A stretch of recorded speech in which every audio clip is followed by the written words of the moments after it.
ඉන්දියාව විසින් සින්දූර් මෙහිම ආරම්භ කර පාකිස්තානයට ප්‍රහාර එල්ල කර පැය කිහිපයකට පසු ඇමරිකාව සිය පුරවැසියන් සඳහා ආරක්ෂක අනතුරු ඇගවීමක් නිකුත් කර තිබෙනවා.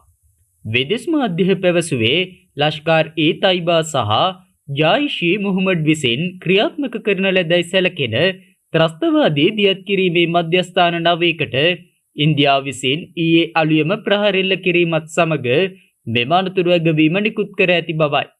ඒ අනුව ඇමරිකාව පාකිස්තානයේ සිටින සිය පුරවැසියන්ට දැනුම් දී ඇත්තේ විශේෂයෙන්ම ඉන්දියා පාකිස්තාන දේශ සීමා සහ පාලන රේඛාව අසල ගැටුම් පවතින කලාපවල ගැවසීමෙන් වළකින ලෙසයි.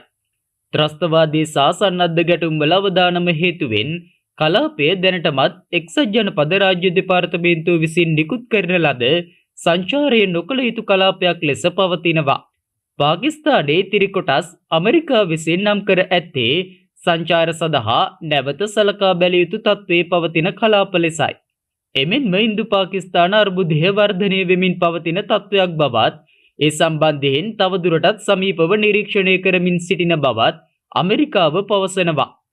එමෙන්ම ඇමරිකාව සිය පුරවැසියන්ට දැනුම් දී ඇත්තේ පාකිස්තානයේ සංචාරය කරන්නේ නම් සෑම විටම අනන්‍යතාවයේ හෙළි කළ හැකි ලේඛන හෝ හැඳුනුම්පත් ළඟ තබා ගන්නා ලෙස සහ බලධාරීන්ගේ සැකයට භාජනය නොවන ලෙසයි.